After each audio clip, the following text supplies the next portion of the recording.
I recently bought some African fabric and I just used that to applique on top of this quilt that I started 2 years ago, and I can't wait to show it to you.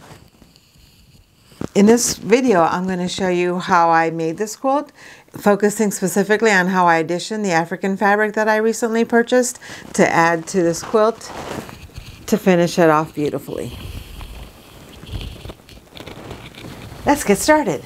Hello everyone, this is Shalina. Welcome to my channel, Quilt and Color, where I talk about all things related to art. So I went into my UFO closet and I see the quilts that are here. An intelligent person would choose one of the bigger packages because these mean that the quilt top has been finished, the backing has already been chosen, it's probably already been pieced. And so the bigger ones are probably the better options for me. So which one do I choose? The small one. It just looks so much less daunting. Let me take a minute to tell you about the history of this quilt. It was started in September of 2021. I got issue 172 of American Patchwork and Quilting magazine, and I really like this golden glow pattern. I love the beautiful color of this quilt and the simple design. It looked like something that would be fast and easy to make, and I wanted to use this bright fabric that I had. I thought that it would help me make a minimal quilt that kind of looked maximal. But when I put it together, I didn't really like the way it looked. I wasn't quite sure what it was that was causing me to pause, but I wasn't quite satisfied with it, so I put it away until I got a better idea. Now that I brought the quilt out again, I'm trying to define what is causing the dissatisfaction on this quilt. This quilt asks for attention. It says, hey you, look over here. But when you look there, to me it doesn't really earn their privilege. I don't think I like the black stripes with the floral fabric. If I could add a fabric to this quilt that would make all the colors blend better, I think that would be better. But I really don't want to increase the size of this quilt. I've been watching a lot of videos on collaging techniques, mostly on paper, and I think that this quilt would work well as a collage if I could add an applique on the top of it. I thought about fussy cutting these motifs, but I think when I cut them away, too much of the blue will be cut away and won't really show well against the quilt. One idea I had was a simple sprig of leaves in a solid or near solid green. One day I had the African fabrics put on top of this quilt, and I really liked the way that they looked together. It would not have occurred to me to add African fabric, but serendipity happens and I saw the fabrics together and I think they will look fabulous with this quilt. So I started auditioning the different motifs on this quilt. I really like this bird fabric. I think that would look good on this quilt. And if I add like a blue post to it, that would look good together. And that would just be two simple applique that I can add to the quilt. Another option with this bird is to use this green stripe instead of the blue one. And instead of using the bird, I could use this little wind spinner. And here's how it looks with the blue stripe. And this pattern that looks like an orange to me looks like something that would also go out with the quilt. This fabric would also work well, maybe with the flowers, maybe as flowers on a stem, maybe the green stem. And I could use either of these round shapes. I could use either one of these round shapes, and maybe these could serve as the leaves. At this point, there's so many choices. And going back to the orange here, we could easily use it with this other orange fabric. Maybe make flowers out of this one, or leaves to go with the orange. It wouldn't be a lot of blue, I don't think, if we did it that way. But this could be the vines, and that'll bring the black back. And then these could be big orange flowers.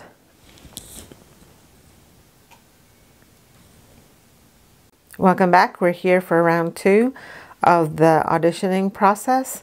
What I've done here is I've fussy cut the fabric from the first audition that I showed you, basically to make sure that the background fabric doesn't influence the decisions that we are going through. For this one, we talked about the bird on a post, and I decided not to go ahead and cut out the post. There just doesn't seem to be a good contrast, especially in the evening with these fabrics. I also tried the wind spinner fabric against this, and it looks okay, but to me there just doesn't seem to be a lot of contrast, especially against the black fabric. No matter where you put the spinner, you're going to wind up with black in the background. I also tried this orange, which I actually really like. Based on the pictures that we were drawing earlier, it did look like it would look pretty good. And these are just little offcuts from some of the things that I was cutting. But it could be something that I could add a center to and just use the orange. It adds a nice contrast to the background. And then here's the stem that we were looking at earlier, and the orange that we're looking at. I really like the way this looks against this fabric. And then I can add these extras that are cut maybe as leaves or as flowers.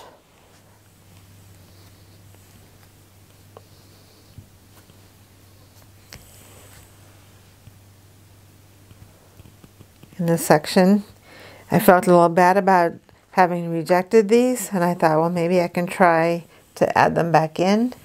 And I like the way that looks against the light orange. That way you can see the blue of it, but the orange kind of helps it stand out. And likewise with the spinner. The orange in the background helps the blue stand out. And another thought that I had also is that instead of adding a border, I could just turn this quilt around this direction, and then it could be a landscape quilt and not a lap quilt or a baby quilt. And in that way, I could just turn all the floral motifs in this direction.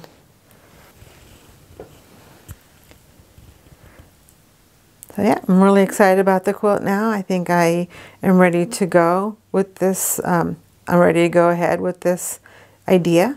And so now I'm going to go ahead and cut more motifs, more oranges, more background orange, and see where we go from here. I went ahead and fussy cut the rest of the shapes, and here's what the quilt looks like now. I kept adding more and more shapes as the quilt required it. I thought, okay, this place needs another shape, this one needs another circle, now I need another leaf, and so on and so forth. It looks like there's the right amount of motifs here on this quilt. I have enough to fill the whole background. This technique of fussy cutting from another fabric is called broider purse. I don't know if I'm pronouncing that right, but it's a really old technique. People in the colonial days used to use that, where they would take really expensive fabric and cut up into pieces and put it on a background to have it take up more space. To me, it seems like it's a little wasteful because there's a lot of shapes here you can see that I didn't use. What I've done is I've cut some more shapes out of the leftover fabric, like this. So now I have a couple more places that I can, a couple more things that I can add. I think that looks good. And so I'll probably add a little more of that just to use up the fabric. And I will arrange this to make sure that I like the arrangement that it is before I go out and quilt it.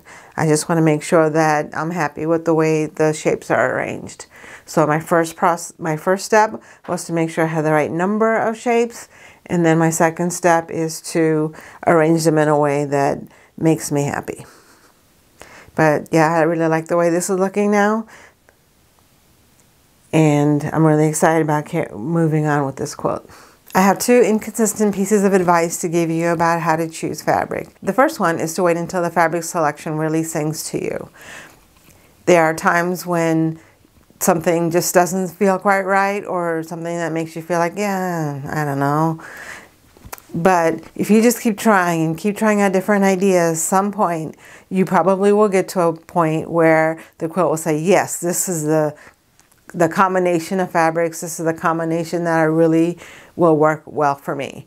And this quilt makes me happy, and that's when you can continue on with your progress. So the first advice is to just keep trying, and keep thinking and trying out different ways until you get to something that makes you happy.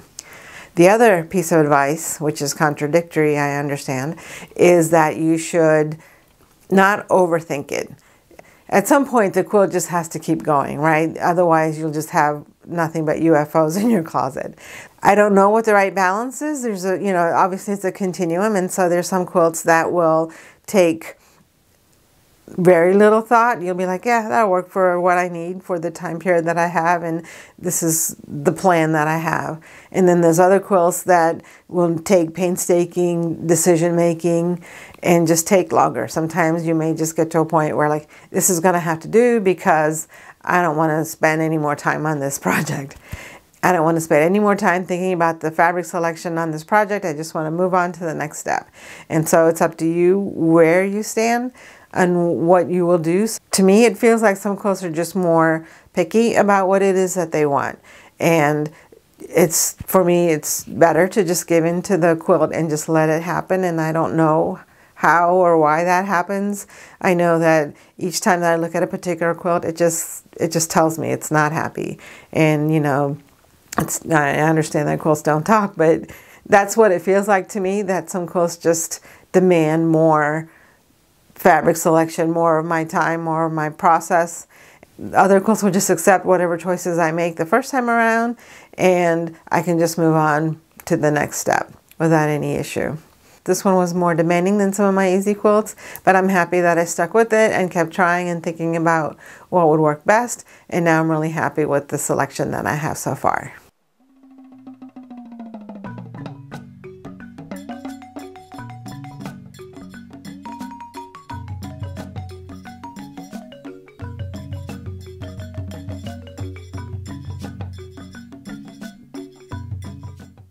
As I'm sandwiching the quilt, I made sure that the bottom layer was flat against the table and there's no wrinkles in it. And then I added the batting. I also made sure that was flat against the backing and that there's no wrinkles in it. And then I'm adding the top. And what I did here was I put a pin in the line on the vertical stripes and compare that to the vertical stripe on the back to make sure that they're all in order. And now I'm just going to smooth out the top against the backing and the batting and make sure that I don't feel any wrinkles or any bumps. And I can also clip any threads that are loose while I'm at it and try to get the quilt as ready for quilting as possible. Some people like to tape the backing to the table or to the floor wherever they're working. But for this quilt, I don't think it's necessary because the backing, it has a wax coating and it's pretty stiff. It's like it has starch in it, and it looks like it's going to stay flat the way it is. And the batting creates a little friction, especially with all my smoothing out, creates some friction that keeps all three of the layers together. This part of the sandwiching process is very important, that you take the time to make sure that everything is nice and flat. Even if it means that you have to unpeel the layers and start over again, it's very important that you take the time to make sure that you smooth out everything. And if there's any lumps or anything, you can make sure you fix them. And once you fix them, you need to feel again to make sure that there aren't any new bumps that were created in the process. You can see that I've added a few basting pins, but most of them I'm just going to add when I add the applique.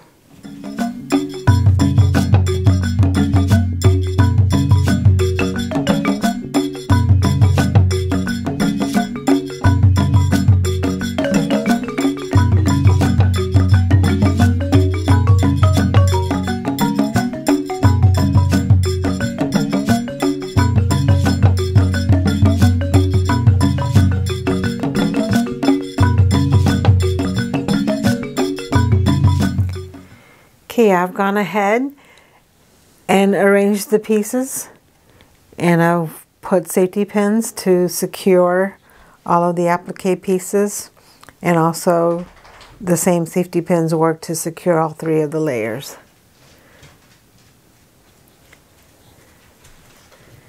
I can keep arranging them, but I've decided that any additional arrangements are just going to make small incremental changes. I try to use as many of the little pieces as I could without making the quilt overwhelming. So now I'll go ahead and quilt it with free motion. I'm going to secure all of the edges of all of the applique, and then I'll just add something simple in the background. Probably some stippling in the background. I've chosen the free motion foot and the dark blue thread to go over the applique outlines on this quilt. So I'll go ahead and start quilting.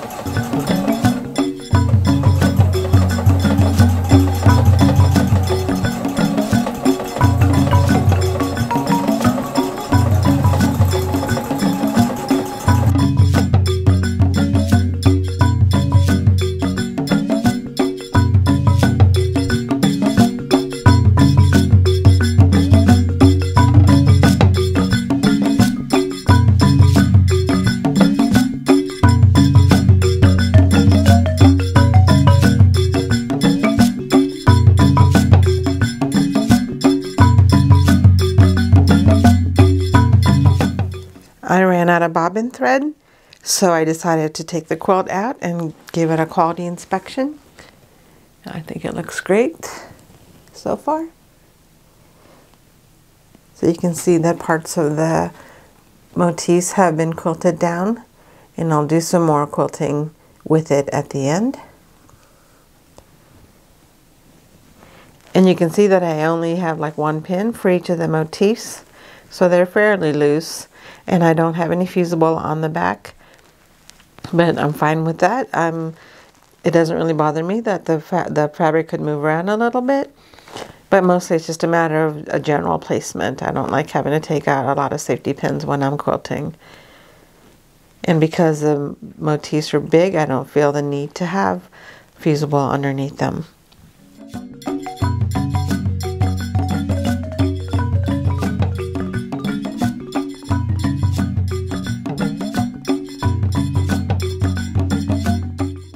And there's a few places here where because I'm not using fusible, that there's a little bit of a bump here. I can just quilt it down, or I can just leave it. I don't mind having texture in the quilts. I also had some extra fabric that I want to use up with the pieces that I had cut out already. So I'll be adding more to this quilt once I am done with the quilting of the pieces I already have. It helps for you to trace the path that you're going to be quilting so that you can have the fewest number of starts and stops. And don't be afraid to travel down the path that you've already sewn to get to the part that you do need to sew. I've chosen the additional pieces I want to add to the quilt, and I'm just going to go ahead and attach them. There's about 7 of them. I went through my stash of African fabrics to see if I could add something from another quilt that I made. And I couldn't find anything because most of those were all shiny fabrics, and this one doesn't have any shiny fabrics in it, and I didn't want to add them. But I did find this piece. It's not shiny, but it's blue, and I think it'll look really good with the quilt. So I'll go ahead and attach them, and then I'm going to quilt the background with probably this pink thread. This pink variegated thread will look good with it. And then I can get to binding the quilt. Okay, all of the pieces are quilted down. I just wanted to take a look at the quilt before I quilt down the background.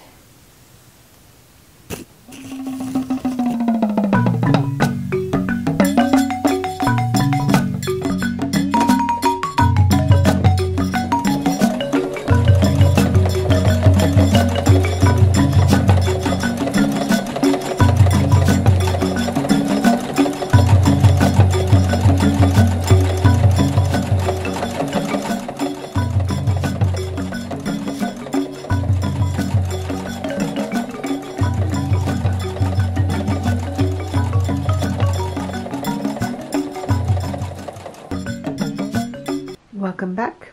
I have now finished quilting all of the quilt, and I'm now going to trim off the batting and the excess backing and then bind the quilt. I like how the quilting on the background has pushed the background in farther back into the background so that the applique actually stands out.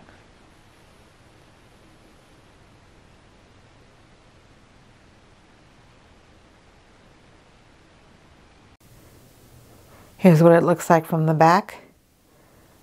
And because I meandered, the quilting stitches look like they go all over the place, which goes well with the design on the fabric.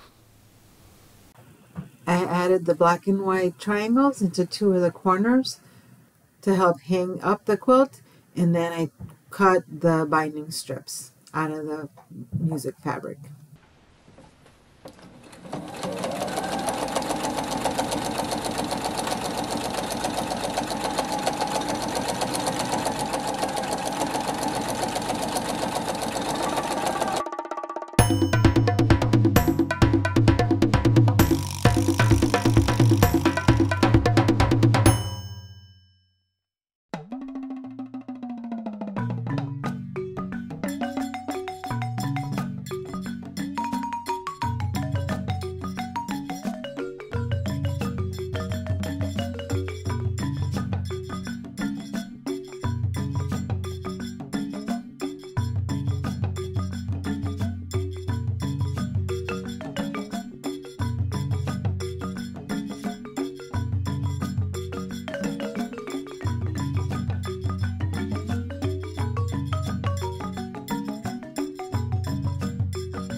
Thank you for watching this video, and I look forward to seeing you in my next video.